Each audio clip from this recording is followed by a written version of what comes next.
It's getting interesting in the land of Helldivers because in anticipation for the next content drop, there's some articles popping up with some bold topics and thoughts on all of it, which I don't quite agree with, at least not all of it. Welcome to the channel. This is LtBuzzLitebeer, and we are checking in with the galactic map as we've got some good news going on over there. An interesting Escalation of Freedom byline, so stay tuned for that one. GameRant being GameRant, plus face it, Helldivers, you just don't understand the game. Not my words there, by the way, but a bit of a jab at the player base from another site. Plus, yeah, we've got even more. Where the fuck is Sony and what's going on with the delisting debacle? It's a full slate for today.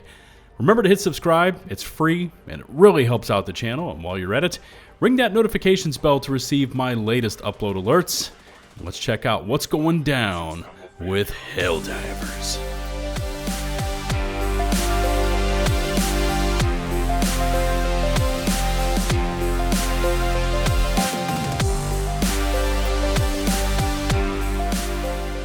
Okay, in case you missed it the first half dozen times, maybe because you didn't have the super creds, today's Superstore are the Viper Commando offerings, including the PH-56 Jaguar medium armor with peak physique, which is actually kind of good now, as it increases melee damage, which is not so good, but it also improves weapon handling, turning massive stratagem weapons into assault rifles in terms of handling.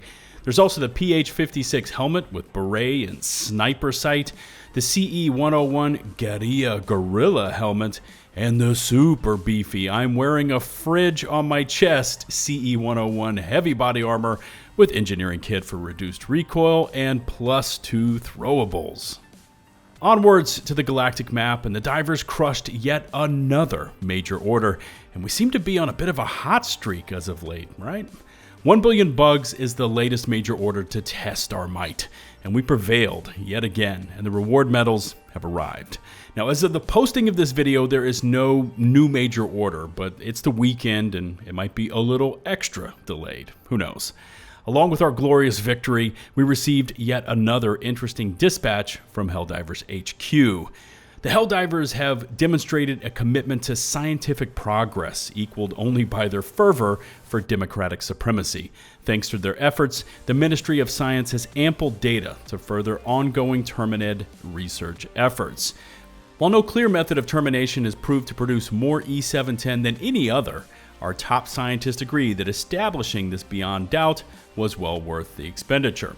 However, with the large quantities of data gathered, one new finding did emerge. Rather than appearing randomly, as expected, Terminid mutations decreased in frequency as proximity to Super-Earth increased. It appears that genetic variants are perpetuating from deep within Terminid space. The explanation for this new phenomenon is yet unknown, and more investigation is necessary. My guess is that we're going to be thrust back into Botsville once whatever this new major order goes live, and it looks like the Helldivers are already taking it upon themselves to hold the Automatons at bay. Consulting the ever-knowing, all-wise Helldivers companion app, and Copesa 4 is edging ever so close to full liberation, which is good to see after Game Master Joel brought it back into the fold with a full-scale bot invasion. Istanu, how many times have we fought it out on this planet? I've lost track at this point, but anyways, despite a -2% modifier, Istanu is also close to full liberation. After that, there are small negative modifiers of -0.45%, which I've never seen, for example, on Battalion 4. And finally, if you're chasing more medals, today's daily is to net 100 kills with the Eagle strafing run, which is not my favorite, but against the bugs, you should be able to complete this one in a mission, maybe 2. Anyways, finish it up and grab those 15 medals. Of course, I had this one done and nearly uploaded when the new major order went live, and you're going to want to know about this one. So I made the executive decision to pull down this video, add in the new info, and here we are reposting. So here it all is, divers, the latest major order. The automaton forces remain split in two. We must maintain the offensive momentum. However, the automatons have devised a new means by which to retain their stolen territory. Orbital cannons now stand across Automaton territories, firing on our fleet and seeking to challenge our aerial superiority. The orbital cannons are targeting SEAF air forces, extending extraction times. That's key. Pay attention to that. Fortunately, we have identified a weakness in the cannons' targeting systems. The cannons rely on an interconnected system spread across multiple planets. Liberating one automaton planet will destabilize the entire system, allowing temporary return to normal extraction times as it recalibrates. Furthermore, if two automaton planets are liberated in short succession within 12 hours of each other, the array will be severely destabilized, allowing shorter extraction times for the remainder of this order. Every day the automaton occupation continues, another of our citizens' dreams are stolen. The Helldivers must deliver justice.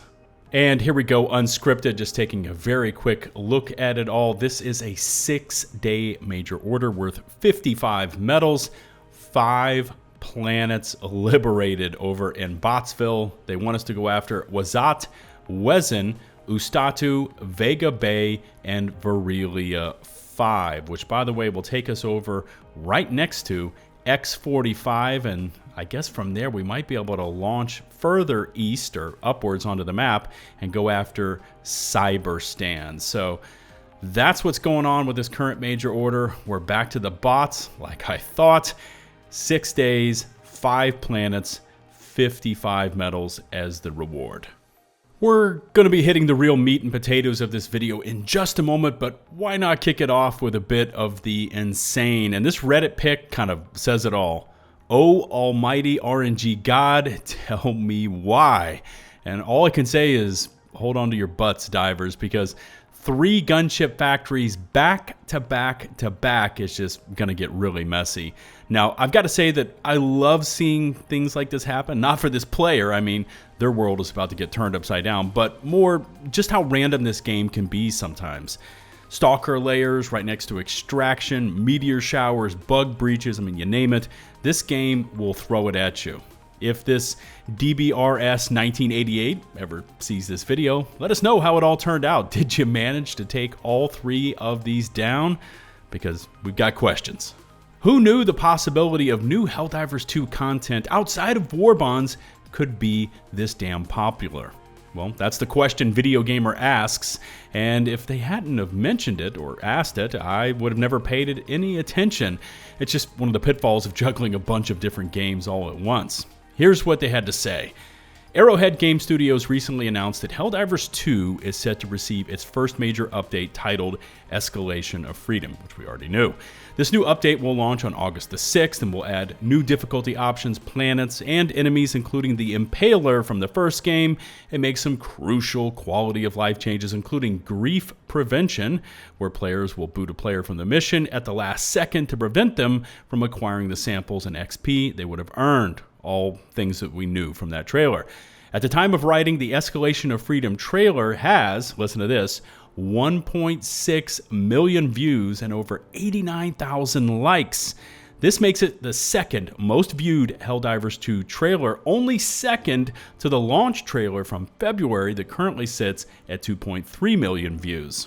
This shows that Helldivers 2 players, especially those that have abandoned the game and moved on in recent months, are excited about new content. In recent days, Helldivers 2 has dipped to below 10,000 concurrent players, by the way that's over in Steam, for the first time ever, but it looks like the game could be set to turn around when the new update lands on August the 6th.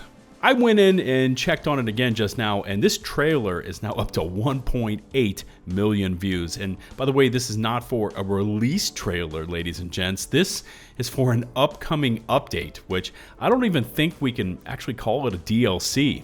Now, by comparison, another game that went absolutely nuclear at launch, maybe you've heard of it, Pal World, yeah, that game.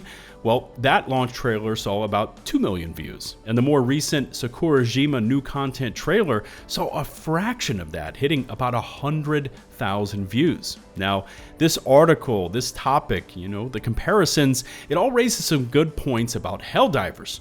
Number one, despite the dwindling player counts, this game was fucking popular. And unlike other games I've covered in the past, which were just dreadful from start to finish, Helldivers has good bones and a kick-ass game loop. You know, it's the other stuff that needs their attention. And it also shows that point number 2, which is a no-brainer here, players are going to gravitate towards new content over war bonds every day of the week. The question is, does Arrowhead have the dev team firepower to crank out much more frequent content drops? And with that, can they then realize the full potential for player engagement if they can shift over to monthly content additions? Okay, let's talk boosters, and GameRant ran with this headline a few days ago. Helldivers 2 boosters face a permanent tightrope act. And this one starts off kind of generic, explaining how Helldivers implements boosters and how they add another unique element to the gameplay, and then, at least for me, it starts to kind of go off the rails. Most boosters are just too niche to be universally useful. And niche is not the word I would use to describe some of these boosters, more like underpowered. Anyways, GameRant goes on to say that things like increased health, stamina, additional ammo reserves, and faster vaulting speeds help out in every single match. And those descriptions for Hellpod optimization and muscle enhancement, at least I think that's what they're trying to describe, are kind of rough, I'm just saying. They also go on to say that boosters like increased reinforcement budget, decreased extraction time, and increased radar range do incredible things, but pale to the OG4 they already mentioned for versatility, which I do agree with that those first 4 they list out are really top contenders, although muscle enhancement could be swapped out, but increased reinforcement budget does incredible things. Yeah, it almost feels like one of those memes, you know? Tell me you don't know Helldivers without telling me you don't know Helldivers. This article also then goes into lay into the motivational shocks booster, calling it the worst offender of over-specialization. By the way, I love that booster. And then they dive into possible future boosters like increased bullet damage, increased burn damage, faster movement speed, which I thought we already have as long as you rock that juiced up stem, and so on. Anyways, some valid points in here. I wouldn't say it brought anything new or informative to the discussion, but some of these other statements and opinions, which, I mean, they're entitled to those. They're, of course, able to give their opinions, but, you know, the testing's been done, and on some of these, they're just far from the mark. It's time to admit it, Helldivers, a lot of you just don't understand this game. And Fandom Wire starts to go after some of the complaints and lack of knowledge of how Helldivers 2 is played, and their article is aimed at you, the players, just so you know. Now, everything here is based on a Reddit post by Slama Llama, wild name there, by the way, and to paraphrase them quite a bit here, Llama calls out these players who constantly complain about spore maps, they complain about low-vis planets, jammers, and gunships, even complaining about how barbed wire deals them damage, and each time they don't like the effects, and each time they don't like the results of these mechanics, the players call it bad game design, and that it's just not fun. Now, Llama spells out quite a bit here, like I said, but this last little paragraph here I just want to read kind of sums it all up. It's a war game, fellas. A war game where one of the central pillars of the story is that Helldivers are expendable meatbags who frequently die horrible deaths. Yes, I get that there's a lot of jank, glitches, and enemies that need nerfing and rebalancing. Spewers are too quiet, heavy devs have broken aiming, etc. But those are separate issues from this. What y'all are doing is calling for the removal of tons of intentional design because it's quote-unquote isn't fun, which will turn the game into just another shooter and a sea of lackluster, boring, identity-less shooters that no one remembers. Can I just say that Llama knows what the hell they're talking about? Case closed, and as always, links to these Reddit posts and articles can be found in the video description. And now this is me just kind of venting a bit, getting a few things off my chest. I don't have a script for this. And this is concerning Arrowhead and Sony. Mostly Sony, but you know, Arrowhead is not an innocent party here. Now, we all remember what happened back in early May, and if it feels like a decade ago, that's because in the world of gaming, it was. Now, every day I check in on the Helldivers commercial license, which you can publicly view for updates on steamdb.info, and every day there's no progress. We get nothing but we've got no news on this from the Arrowhead comms team. And at this point, it's still sitting at around 170 countries and regions that cannot purchase Helldivers 2 because Sony has restricted them after the PSN account login requirement was suspended. And to be clear, because I want to cut through all the noise, this doesn't mean that players from those affected countries and those affected regions that own the game prior to the restrictions cannot play their current game. Now, since that ban, we've seen Johan demote himself to Chief Creative Officer. Who knows, he probably needed a break. We also got a new CEO, Shams Georgiani. Yeah, he joined the team. And the hope was, at least for me, that amongst all of his other duties, having Shams kind of trained in and zeroed in on this Sony PSN target, there could be some meaningful progress made here. But here we are, nearly into August. No news from Sony, no updates from Arrowhead, and a large portion of planet Earth cut off from purchasing the game because Sony couldn't decide how to best keep their heads out of their asses. Now, since we covered quite a few gaming sites today, it's important to circle back around to them as well, because they've all moved on from the story. It apparently lost the intensity. It apparently lost all interest, and away they went chasing the latest fad. The thing is, this should be a weekly or daily post. I mean, how does a game that exceeded 12 million units sold in its first 12 weeks, and oh, by the way, it's the #1 fastest selling Sony game of all time, how does that game get restricted across almost 2/3 of the planet by its very publisher, Sony? And yet, here we are, almost 3 months after it all went down, and there's no progress that's been made on this matter. How is that not page one material across every single site? If you've seen any of my previous Helldivers content, you know I love this game. I love the mechanics. I love squatting up. I love the quirks this game has baked in. But enough is enough. This thing needs to get sorted out, and sorted out now. And before I read some of the comments, but Buzz, you just gotta let Arrowhead and Sony cook. Okay, it's been almost 3 months. I mean, what the hell are they cooking here, if anything? Or is that the plan? Just to kind of let it stay status quo and wait for the story to eventually evaporate.